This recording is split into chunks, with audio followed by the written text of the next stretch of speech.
नमस्कार, मैं प्रिया। आज है 5 अप्रैल। खबरों की तरफ बढ़ने से पहले एक नजर सुर्खियों पर। आटा चक्की चलाने वालों का बेटा बना इसरो में वैज्ञानिक। छात्रों की छुट्टी मगर शिक्षक और कर्मी जाएंगे स्कूल। बिहार में आज से भरे जाएंगे इंटर कंपार्टमेंटल परीक्षा के फॉर्म। बिहार में कोरोना के मिले 800 से ज्यादा मामले।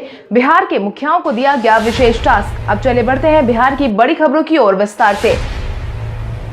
छात्रों की छुट्टी मगर शिक्षक और कर्मी जाएंगे स्कूल। बिहार में कोरोना के बढ़ते मामलों के बीच बिहार के सभी शैक्षणिक संस्थान पर एक बार फिर से ताला लगा दिया गया है। हालांकि शिक्षा विभाग की तरफ से जारी की गई जानकारी के अनुसार यह छुट्टी केवल छात्रों के लिए है। शिक्षक और कर्मचारी को तय समय पर आकर अपनी ड्यूटी करनी होगी। शिक्षा विभाग ने इस संबंध में अधिसूचना जारी कर दी है। शिक्षा विभाग की तरफ से जारी अधिसूचना के मुताबिक 11 अप्रैल तक स्कूल कॉलेज तो शैक्षणिक कार्यों के लिए बंद रहेंगे, पर शिक्षक और कर्मी अपनी ड्यूटी के समय मौजूद रहेंगे। हालांकि सभी लोगों से कोरोना से बचाव को लेकर प्रोटोकॉल का पालन करने की सलाह दी गई है। हालांकि स्कूल अब कब खुलेगा इसका निर्णय 11 अप्रैल के बाद ही लिया जाएगा। बिहार में कोरोना के मिले 800 से ज्यादा मामले। बिहार में कोविड-19 प्रभावितों की संख्या लगातार बढ़ती जा रही है। स्वास्थ्य विभाग की तरफ से मिली जानकारी के अनुसार बीते दिन के पिछले 24 घंटे में कुल मिलाकर 864 मरीजों की पुष्टि हुई है, जिसके बाद प्रभावित 3 जिलों की बात करें तो राजधानी पटना में 372 मामले सामने आए हैं। इसके साथ ही जहानाबाद में 60 तो भोजपुर में 46 मामलों की पुष्टि हुई है, जिसके बाद बिहार में एक्टिव मरीजों की संख्या 3560 पर पहुंच गई है। वहीं अब तक कुल मिलाकर 2,63,233 मरीज कोविड-19 को मात देकर घर स्वस्थ वापस लौट चुके हैं। इनके साथ ही बिहार में कोरोना मरीजों की रिकवरी प्रतिशत 98.08% हो गई है। बिहार में आज आ सकते हैं मैट्रिक परीक्षा के रिजल्ट। बिहार में इंटर परीक्षा के बाद मैट्रिक के परीक्षार्थियों को अपने रिजल्ट का बेसब्री से इंतजार है, जिसके बाद आज रिजल्ट के आने की उम्मीद जताई जा रही है। मिली जानकारी के अनुसार शिक्षा मंत्री विजय कुमार चौधरी आज रिजल्ट की घोषणा कर सकते हैं। 10वीं का रिजल्ट मार्च में ही घोषित हालांकि किया जाना था, लेकिन होली के कारण नतीजे जारी करने में एक सप्ताह की देरी दर्ज की गई है। नतीजे जारी होने के बाद सभी परीक्षार्थी आधिकारिक वेबसाइट biharboard.online.bihar.gov.in पर जारी किए गए रिजल्ट को जाकर देख सकते हैं। 10वीं बोर्ड परीक्षा के विद्यार्थी परीक्षा परिणाम आने के बाद आधिकारिक वेबसाइट पर जाकर चेक कर सकते हैं। खबरों की माने तो टॉपर्स का वेरिफिकेशन विभिन्न मीडिया रिपोर्ट्स के अनुसार बीएसईबी ने पहले मूल्यांकन और अंक फीड करने का कार्य पूरा कर लिया है। डिस्ट्रिक्ट स्क्रीनिंग कमेटी की मंजूरी से कृषि यंत्रों की होगी खरीदारी। कृषि यंत्रों की खरीदारी के लिए अब डिस्ट्रिक्ट स्क्रीनिंग कमेटी से मंजूरी लेना अनिवार्य कर दिया गया है। प्रदेश के लघु एवं सीमांत किसानों के हितों को ध्यान में रखते हुए सरकार ने कृषि यंत्र बैंक की स्थापना में तेजी लाने का निर्देश जारी कर दिया है। मुख्यमंत्री हरित कृषि संयंत्र योजना के तहत जून में 2009 से 27 पैक्सों में कृषि संयंत्र बैंक स्थापित किए जाएंगे। प्रत्येक जिले में कृषि यंत्रों की खरीद में पूरी पारदर्शिता बरती जाएगी और डिस्ट्रिक्ट स्क्रीनिंग कमेटी गठित कर दी गई है, जिसकी स्वीकृति से कृषि यंत्रों की खरीदारी होगी। इसके साथ ही यह भी ध्यान दिया जाएगा कि कृषि यंत्रों की खरीदारी में किसी प्रकार की गड़बड़ी ना हो। इसको लेकर सहकारिता विभाग ने सभी जिलों में डिस्ट्रिक्ट स्क्रीनिंग कमेटी गठित कर दी है, जिसकी मॉनिटरिंग मुख्यालय स्तर पर की जा रही है।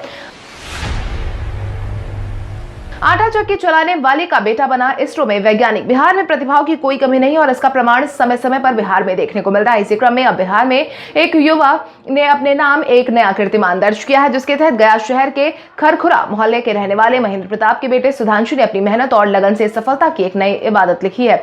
देश भर में कुल 11 अभ्यर्थियों का चयन इसरो ने किया, जिसमें से गया के रहने वाले सुधांशु भी शामिल है। अपनी दिन रात की मेहनत से सुधांशु इसरो के वैज्ञानिक बन गए हैं, जिसके बाद अब सुधांशु का परिवार भी सुधांशु की सफलता पर गर्व कर रहा है। नीतीश सरकार ने नियोजित शिक्षकों को दिया बड़ा तोहफा। नियोजित शिक्षकों के लिए खुशखबरी। मुख्यमंत्री नीतीश कुमार ने सभी नियोजित शिक्षकों को बड़ा तोहफा देते हुए उनके वेतन में 15% की बढ़ोतरी कर दी है। बढ़ती महंगाई के बीच शिक्षा विभाग में कार्यरत शिक्षकों के वेतनमान में 2500 रुपए से लेकर 4500 रुपए तक बढ़ाने का मन बनाया गया है। सरकार के इस फैसले से लगभग 2.25 लाख शिक्षकों को काफी ज्यादा फायदा मिलने वाला है। माध्यमिक शिक्षा विभाग के इस फैसले से शिक्षकों को फायदा मिलने की उम्मीद भी जताई गई है। पिछले साल कैबिनेट के फैसले से मूल वेतन में 15% की वृद्धि की गई है, जो कि अप्रैल महीने से शिक्षक और पुस्तकालयाध्यक्ष पर लागू है। आपकी जानकारी के लिए आपको बता दें कि बिहार में पिछले साल जब शिक्षकों ने हड़ताल की थी, तब उनकी मुख्य मांगों में से एक वेतन वृद्धि भी थी। बिहार में आज से भरे जाएंगे इंटर कंपार्टमेंटल परीक्षा के फॉर्म। बिहार बोर्ड के इंटर के परीक्षा परिणाम कुछ समय पहले ही जारी किए गए हैं। हालांकि इसमें परीक्षा में 2 विषयों में फेल होने वाले परीक्षार्थियों को कंपार्टमेंट परीक्षा में एक बार फिर से मौका दिया जाएगा, जिसके तहत बिहार बोर्ड के सभी परीक्षार्थी जो कंपार्टमेंटल परीक्षा में बैठने के योग्य है वो आज से परीक्षा का फॉर्म भर सकते हैं। आपकी जानकारी के लिए आपको बता दें कि इच्छुक और योग्य छात्र 10 अप्रैल तक फॉर्म भर सकते हैं। यह फॉर्म बोर्ड की आधिकारिक वेबसाइट पर ऑनलाइन भरे जाएंगे। स्कूल के प्राचार्य की तरफ से परीक्षार्थियों के फॉर्म भरे जाएंगे। बिहार विद्यालय परीक्षा समिति के अध्यक्ष आनंद किशोर ने इस बात की जानकारी दी है और बताया है कि कंपार्टमेंटल परीक्षा देने वाले परीक्षार्थियों को प्रायोगिक परीक्षा देने की जरूरत नहीं है। बीपीएससी ने 31वीं न्यायिक सेवा और परियोजना प्रबंधक परीक्षा को किया स्थगित। कोविड-19 के बढ़ते प्रभाव के कारण शैक्षणिक संस्थान पर एक बार फिर से ताला लगा दिया गया है। वहीं अब इसका असर कई परीक्षाओं पर भी देखने को मिल रहा है। यही कारण है कि बिहार लोक सेवा आयोग की तरफ से आयोजित किए जाने वाली 31वीं न्यायिक सेवा और परियोजना प्रबंधक प्रारंभिक प्रतियोगिता परीक्षा स्थगित कर दी गई है। दोनों ही परीक्षा इस महीने अप्रैल में होने वाली थी। इस बाबत बीपीएससी ने अपना बयान जारी करते हुए कहा है कि परीक्षा के आयोजन की नई तारीख की घोषणा बाद में की जाएगी। छात्र पहले से ही कोविड-19 के बढ़ते माहौल को देखते परीक्षा स्थगित करने की मांग कर रहे थे। इसके लिए परीक्षार्थियों ने इंटरनेट पर मुहिम की शुरुआत भी कर दी थी। आपको बता दें कि यह परीक्षा 8 अप्रैल को होनी थी। इस तरह परियोजना प्रबंधक की प्रारंभिक परीक्षा 11 अप्रैल को ली जानी थी। हालांकि अब यह परीक्षा आयोजित नहीं की जाएगी। आज बिहारी पहचान में हम बात करेंगे सुहासिनी मुलय की। सुहासिनी का जन्म पटना में हुआ था, जहां उन्होंने अपने बचपन का शुरुआती हिस्सा बिताया था। उन्होंने अपने पिता को बचपन में ही खो दिया था जब वो केवल 3 वर्ष की थी और उसकी मां प्रख्यात वृत्त चित्र फिल्म निर्माता और फिल्म इतिहासकार विजया मुले ने उन्हें पाला था। सुहासिनी मुलय बॉलीवुड, मराठी और असमी फिल्मों के साथ साथ टेलीविजन में भी एक भारतीय अभिनेत्री है। 1999 में गुलजार की फिल्म हुतुतु में उनके अभिनय के लिए उन्हें सर्वश्रेष्ठ सहायक अभिनेत्री का राष्ट्रीय फिल्म पुरस्कार मिला था। बिहार की हवा सुधारने को लेकर सरकार ने शुरू की पहल। बिहार की हवा की गुणवत्ता को सुधारने के लिए बिहार सरकार ने अपनी पहल की शुरुआत कर दी है, जिसके तहत वायु गुणवत्ता पर नजर रखने के लिए बिहार के 23 शहरों में अनवरत परिवेशीय वायु गुणवत्ता प्रबंधन केंद्र की स्थापना की जाएगी। पर्यावरण, वन एवं जलवायु परिवर्तन विभाग ने इसको लेकर अपनी तैयारी शुरू कर दी है। जिलों में इसके लिए जमीन का चयन भी कर लिया गया है। आपको बता दें, पिछले साल तक पटना में 5, मुजफ्फरपुर और गया में ऐसे एक केंद्र थे। नए वायु गुणवत्ता प्रबोधन केंद्र को शुरू किए जाने की योजना के संबंध में बताया गया है कि वर्तमान वित्तीय वर्ष में ही इन केंद्रों के शुरू कर दिए जाने की बात आई है, जिसके बाद वाल्मीकि नगर, सिवान, छपरा, बक्सर, आरा, सासाराम, मोतिहारी, बेतिया, मुजफ्फरपुर, औरंगाबाद, गया, राजगीर, बिहार शरीफ, बेगूसराय, समस्तीपुर, दरभंगा, मुंगेर, सहरसा, भागलपुर, कटिहार, पूर्णिया, अररिया और किशनगंज में अनवरत परिवेशीय वायु गुणवत्ता प्रबंधन केंद्र की स्थापना की जाएगी। बिहार के संचिता बसु साउथ की फिल्मों में आएंगी नजर। बिहार के सिमरी बख्तियारपुर के सितुवाहा पंचायत के महादेव मठ गांव की छात्रा संचिता बसु को साउथ की फिल्म में लीड हीरोइन की भूमिका निभाने का मौका मिला है। आपको बता दें, संचिता बसु ने पहले तो टिकटॉक स्टार के रूप में अपनी पहचान बनाई थी। उसके बाद स्नेक ऐप पर सिंगिंग और डांस के क्षेत्र में उनके 11 मिलियन फॉलोअर्स बने हैं। एक छोटे से गाँव से निकली इस लड़की के इस प्रतिभा के सभी लोग कायल हो चुके हैं। उनके सफलता पर गाँव के सभी लोगों में खुशियों का माहौल है। उन्होंने बताया कि शुरू से वो अभिनय के क्षेत्र में अपना करियर बनाना चाहती थी। साउथ की फिल्म में लीड हीरोइन का रोल मिलने से उनका सपना सच साबित होने जैसा है। नवादा में जहरीली शराब कांड में थानेदार पर गिरी गाज। बिहार में जहरीली शराब पीने के कारण कई लोगों की जान चली गई है। हालांकि अब सरकार की तरफ से इस पर एक्शन लिया गया है, जिसके बाद थानेदार को सस्पेंड कर दिया गया है। आपकी जानकारी के लिए आपको बता दें कि एसपी धूरत साइली सावलाराम ने नगर थाना के थानेदार तारकेश्वर नाथ तिवारी को सस्पेंड कर दिया है। इसके अलावा मद्य निषेध विभाग के अवर निरीक्षक नागेंद्र प्रसाद को भी निलंबित कर दिया गया है। विशेष अधीक्षक मद्य निषेध विभाग पटना के आदेश पर यह कदम उठाया गया है। आपकी जानकारी के लिए आपको बता दें कि एक चौकीदार को पहले ही सस्पेंड किया जा चुका है। विशेष जांच टीम ने स्वीकार किया है कि 16 लोगों की जान जाने के मामले में मुख्यमंत्री नीतीश कुमार के निर्देश के बाद पटना से नवादा आई विशेष जांच टीम ने जांच के दौरान स्वीकार किया है कि नवादा में 3 दिनों में जो जाने गई हैं उनकी वजह जहरीली शराब ही थी। बिहार के 2 छात्रों ने कोरोना की आपदा में ढूंढा अवसर। कोरोना के कारण जहां हजारों लाखों लोगों को निराशा हाथ लगी है, वहीं बिहार के कई युवा ऐसे भी सामने आए हैं जिन्होंने कोरोना के इस आपदा को अवसर में बदल दिया है। इसी कड़ी में बिहार के 2 बच्चों ने भी कोरोना से बचने के लिए कोरोना अलर्ट डिवाइस बनाया है। इन दोनों छात्रों का नाम अर्पित और अभिजीत है। इन दोनों छात्रों के इस आविष्कार के बाद केंद्र सरकार ने इसे पेटेंट प्रमाण पत्र दे दिया है। जैसा कि आपको पता है कि कोरोना से बचाव का सबसे असरदार तरीका है सोशल डिस्टेंसिंग, यानी कि सामाजिक दूरी। हालांकि जाने अनजाने में लोग सोशल डिस्टेंसिंग का पालन नहीं करते। इसमें कोरोना अलर्ट डिवाइस आपकी मदद करेगा। आपको बता दें कि आप इस डिवाइस को डिवाइस बैच की तरह अपनी पॉकेट में लगा सकते हैं। बुद्ध स्मृति पार्क के गौतम बुद्ध की अस्थि कलश को वैशाली ले जाने की है तैयारी। पटना जंक्शन के पास स्थित बुद्ध स्मृति पार्क में गौतम बुद्ध से जुड़े कई अमूल्य धरोहर रखे हैं। दुनिया भर के बौद्ध अनुयायी खास तौर पर यहां दर्शन के लिए जरूर आते हैं। पूरी दुनिया में एकमात्र यही स्थल है जहां गौतम बुद्ध की अस्थि कलश के दर्शन किए जा सकते हैं। यहाँ एक विशेष स्थल भी मौजूद है। मिली जानकारी के अनुसार अस्थि कलश को एक छोटे से डिब्बे नुमा आकृति में संजो कर रखा गया है। यह पूर्णतया वातानुकूलित कक्ष है।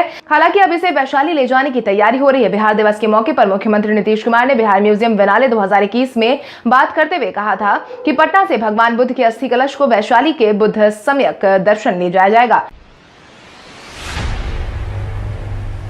बिहार के मुखियाओं को दिया गया विशेष टास्क। बिहार के मुखियाओं को विशेष टास्क दिया गया है जिसके तहत गर्मी बढ़ने के कारण पीने की पानी की किल्लत ना हो, इसको लेकर विभिन्न पंचायतों के मुखिया विभाग के अधिकारियों को फोन पर फीडबैक देने का आदेश जारी कर दिया गया है। पीएचईडी विभाग के सचिव जितेंद्र श्रीवास्तव की अध्यक्षता में जल स्तर में होने वाली गिरावट को लेकर समीक्षा बैठक में यह निर्णय लिया गया है। पीएचईडी के अधिकारी ने यह साफ कहा है कि वो ग्राम पंचायत के मुखिया से अगस्त महीने तक फीडबैक ले। विभाग के सीनियर अफसर की तरफ से जारी निर्देश के मुताबिक कंट्रोल रूम के हर प्रभारी पदाधिकारी पंचायतों के मुखिया से फोन पर हर घर नल का जल योजना का फीडबैक लेंगे। नेहा सिंह राठौर का एक और पॉलिटिकल सॉन्ग सोशल मीडिया पर कर रहा है ट्रेंड। नेहा सिंह राठौर का एक और पॉलिटिकल सॉन्ग सोशल मीडिया पर काफी तेजी से वायरल हो रहा है। मिली जानकारी के अनुसार इस पोस्ट को अब तक 8 लाख लोग से ज्यादा यूट्यूब पर और 27,000 लोग खबर लिखे जाने तक देख चुके थे। आपको बता दें कि इस गाने को नेहा सिंह राठौर ने खुद लिखा है और गाया भी है, जिसका नाम राजा बरहो मास घुमेले विदेशवा विकसवा ना जन्मेले हो। गीत को जिस अंदाज में शुरू किया गया है उसे जहां निशाना साधने की कोशिश की जा रही थी, तीर सीधा वहीं लगा है। नेहा सिंह का यह गाना सोशल मीडिया पर काफी तेजी से वायरल हो रहा है, जिसके बाद लोग भी कई तरह की प्रतिक्रिया दे रहे हैं।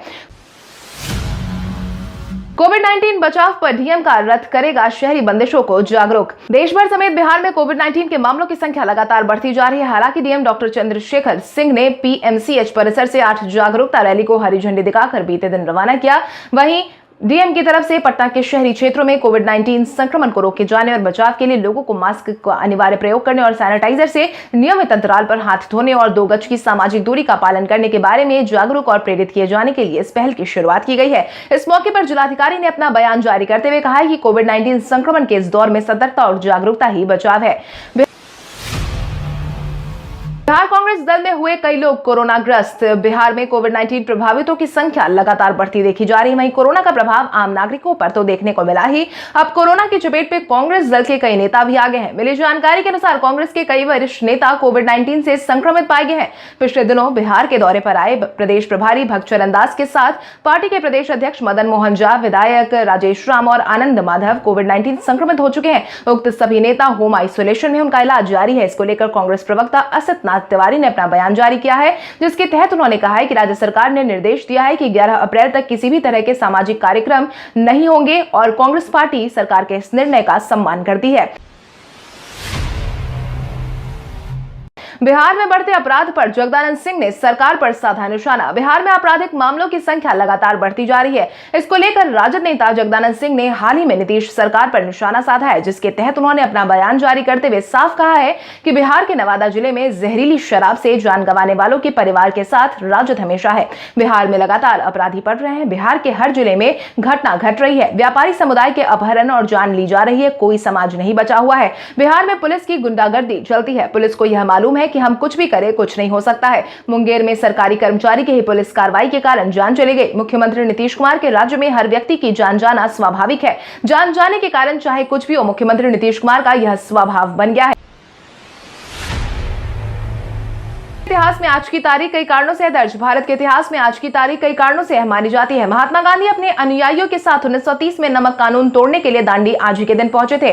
भारत स्काउट एंड गाइड की स्थापना 1949 में आज ही के दिन हुई थी। भारत सरकार की तरफ से प्रायोजित पहली इंडियन ड्रग्स एवं फार्मास्यूटिकल लिमिटेड कंपनी की स्थापना 1961 में आज ही के दिन हुई थी। भारत, म्यांमार और थाईलैंड के बीच 2002 में मोरे कलावा मांडले सड़क परियोजना पूरी करने हेतु सहमति आज ही के दिन बनी थी। सिखों के तीसरे गुरु अमरदास का जन्म 1479 में आज के दिन हुआ था। भारत के प्रथम दलित उप प्रधानमंत्री एवं राजनेता बाबू जगजीवन राम का जन्म 1908 में आज के दिन हुआ था। मशहूर बॉलीवुड अभिनेत्री दिव्या भारती का 1993 में रहस्यमय तरीके से आज के दिन उनकी जान गई थी।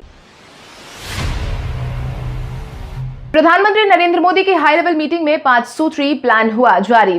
कोविड-19 के बढ़ते प्रभाव के कारण बीते दिन प्रधानमंत्री नरेंद्र मोदी ने हाई लेवल मीटिंग बुलाई थी, जहां पर प्रधानमंत्री नरेंद्र मोदी की तरफ से 5 सूत्री प्लान जारी किया गया है, जिसमें कोविड-19 के बढ़ते प्रभाव पर अंकुश लगाया जा सके, जिसके तहत टेस्टिंग, ट्रेसिंग, ट्रीटमेंट, कोविड-19 का पालन और वैक्सीनेशन यदि पूरी तरह से गंभीरता और प्रतिबद्धता के साथ लागू की जाती है तो कोविड-19 के प्रसार को रोकने में प्रभावी होगी। 6 से 14 अप्रैल तक विशेष अभियान चलाया जाएगा। कोविड-19 से बचाव को ध्यान में रखते हुए देश भर में 100% मास्क का इस्तेमाल, व्यक्तिगत स्वच्छता और सार्वजनिक स्थानों पर, कार्यस्थल पर स्वच्छता कितनी आवश्यक है इसके बारे में लोगों को जानकारी दी जाएगी। कोविड-19 ने बढ़ाई बीसीसीआई की चिंता। कोविड-19 का प्रभाव लगातार बढ़ते जा रहा है। देश भर में जारी किए जा रहे मामलों ने सरकार के साथ साथ अब बीसीसीआई की चिंता भी बढ़ा दी है। कुछ ही दिनों बाद आईपीएल का आयोजन होने वाला है। ऐसे में खिलाड़ियों की सुरक्षा को ध्यान में रखते हुए बीसीसीआई नए सिरे से काम शुरू करने वाला है। हाल ही में अक्षर पटेल समेत कई खिलाड़ियों के संक्रमित होने की खबर सामने आई थी, जिसके बाद से बीसीसीआई अब संबंधित खिलाड़ियों के टीकाकरण पर विचार कर रहा है। बीसीसीआई के अध्यक्ष राजीव शुक्ल ने रविवार को इस बारे में बात करते हुए कहा है कि बोर्ड टीकाकरण के लिए स्वास्थ्य मंत्रालय के साथ संपर्क में है। यूजर को वैक्सीन लगवाने के लिए प्रोत्साहित कर रहा है फेसबुक। कोविड-19 के बढ़ते माहौल के बीच फेसबुक ने एक नई पहल की शुरुआत की है, जिसके तहत यूजर को प्रोत्साहित करने के लिए फेसबुक ने इस मुहिम की शुरुआत की है, जिसके तहत फेसबुक यूजर प्रोफाइल में एक फ्रेम ऐड करके अपने दोस्तों को बता सकते हैं कि उन्होंने कोविड-19 वैक्सीन लगवाया है। फेसबुक में यूजर को कोविड-19 वैक्सीनेशन के लिए प्रोत्साहित करने के लिए फीचर लॉन्च किया है। फेसबुक ने अपने ब्लॉग में कहा है कि ज्यादा से ज्यादा लोग वैक्सीन लेने के लिए बाहर निकलेंगे जब वो देखेंगे कि बहुत से लोग वैक्सीन पर भरोसा कर रहे हैं। फेसबुक ने इसके लिए US department of health and human service और centre for disease control and prevention के साथ पार्टनरशिप की है।